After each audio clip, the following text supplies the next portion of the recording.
Hello, hello, how are you doing? The eternal question, which would you prefer bringing, a semi-auto or a bolt-action rifle? Now here in Canada, these are unrestricted, means that you can take these out in the woods in a designated area that's approved by the owners to shoot. There's plenty of videos where people use these out here in Canada.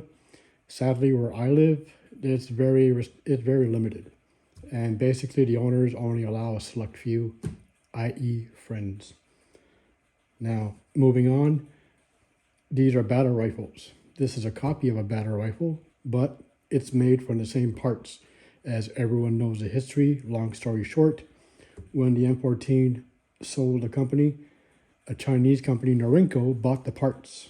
So everything you see here is spec to the original M14. The name here is the Norinco M305. As you can see, it's empty. Nothing in the chamber. Not many markings.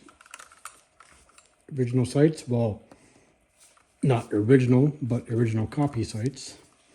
And we have the markings here. Norinco M305 semi-auto 308. Now that is an interesting designation.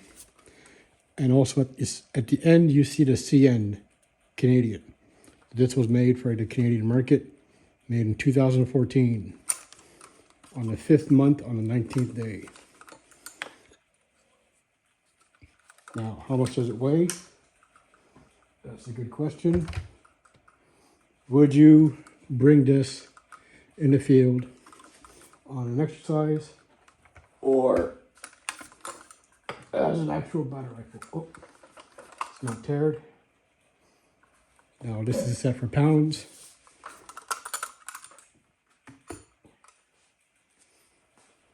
What does it say?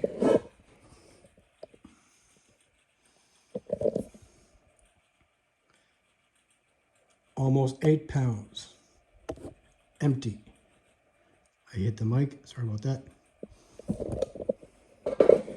So it's a hefty gun. One of the many reasons why it was switched to the M16 during the Vietnam War. Main reason being it was wood.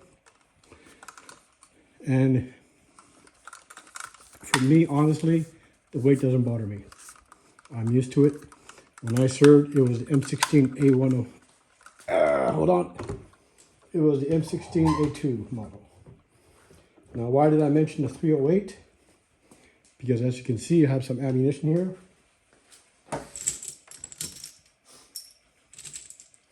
I've shot all of these. There's a video where I shoot it, and I use both these ammos. Here's your surplus 7.62. And as you can tell, that's what I mostly have left. And here, I shot out of the same rifle, 308 Winchester. So all these hundreds of videos on YouTube saying that you cannot shoot either one, well, look at my previous videos and you'll see, these are sock tips. You can clearly shoot the 2 rounds safely out of this rifle. The reason why I do not have new videos of this is because of the new Bill C-21. I can no longer shoot this rifle.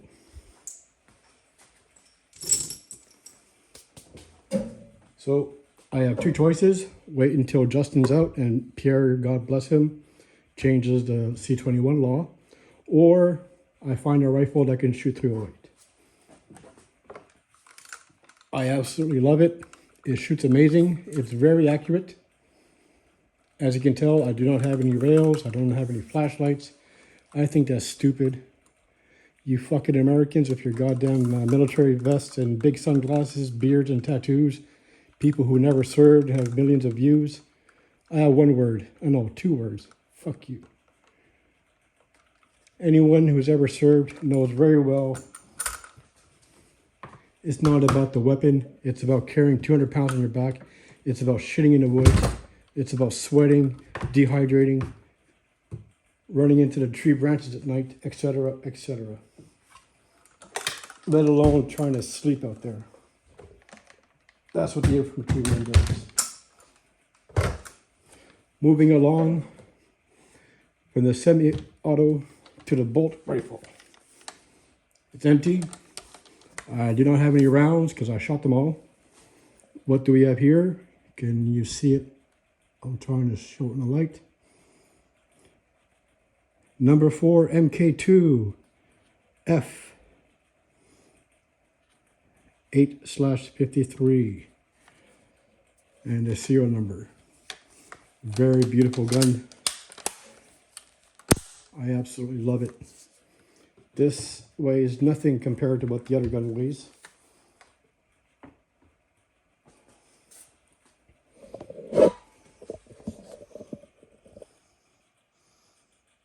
£7, so it's 1 pound lighter. But trust me, after carrying that one, this one's a featherweight. There's videos of me also shooting this. And why haven't I made new videos of shooting this, even though it's legal and I can go out in the woods and shoot this? It's because one box of 20 rounds is $80. $80. $80.00 for 20 rounds. Yeah, so I'm gonna have to be reloading this pretty soon because I did save the brass. Now, honestly, shooting both has its disadvantages. Advantages of the bolt rifle, obviously, precision.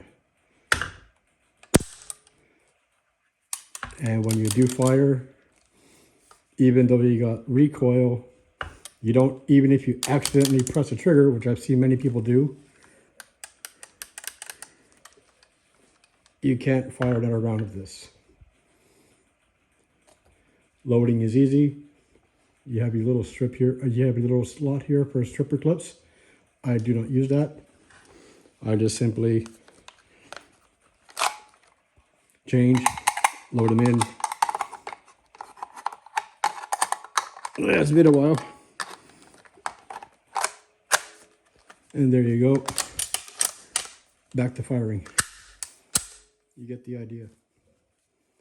Wood, obviously, you have a better grip. I've been trying to find wood grips for this, but with the new band, it's a bit harder. Sorry, I just hit the mic. But I absolutely love this gun. This gun, I bought it $700. Today, these are going between $2,000 and $3,000, depending on the condition.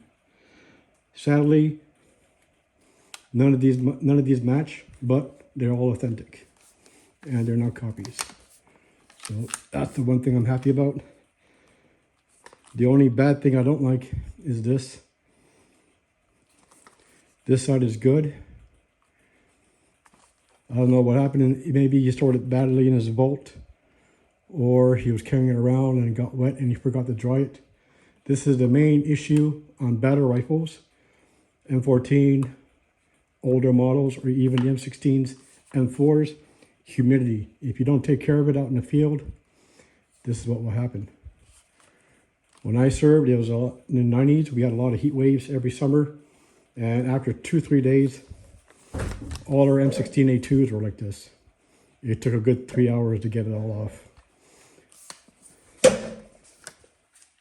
Ugh.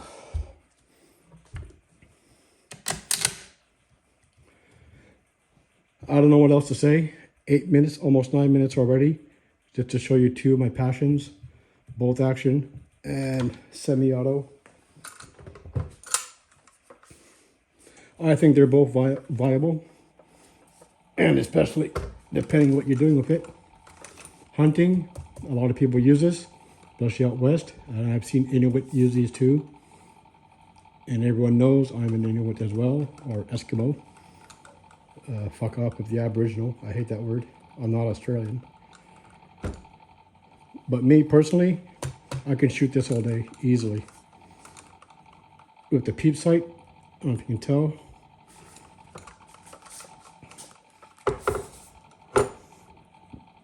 It does look small, but when you're in a comfortable position in kneeling, prone, or standing, or in a bench rest, you can see very clearly.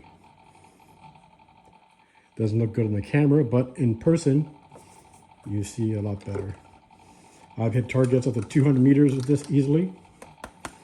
With the 308 rounds, I hit very perfectly. With the 7.62 rounds, those are surplus rounds. I keep hitting the mic, sorry. With the 308 rounds, I can hit spot on over and over with the semi-automatic. With these, and I'll be washing my hands after I touch this, these are not corrosive, but these are surplus. And you can see there is crap on it, and it is rusting off. These have been in the same case, in the same vault. I have 2 vaults, well, 2 safes, as you can say. One for my guns and one for my ammo reloading equipment. And you can tell which one is reloading faster than the other. The bullets are staying the same, but the casings, yeah. One of the reasons why they're called corrosive. So for me, it's a plus for bolt and a plus for semi-auto. I think they're both amazing. They both shoot great for what you do. I do not hunt. I used to hunt humans. That was my job. Teach others to do it as well. And that's pretty much it. These guns are great because they've taken a lot of abuse. This one, I know the history. I won't go into it. And doing that is nothing compared to what this gun has gone through. The original M14, everyone knows the history of Vietnam, so I won't have to go into it. The humidity, the heat, jumping out of helicopters, being thrown on the ground, etc., etc. This has been through a lot of abuse. The history of the gun, this gun itself, I shot it twice before the ban hit effect. That's sad, but that's the reality. So I hope that I'll be able to shoot this again and make videos of it. When I do show up at the range, I was told I can't film if there's no one. And the days I show up, when no one used to show up, people are showing up. So I don't know what's going on. Hopefully one day I'll be able to show you guys. I cannot film outside because they got cameras everywhere.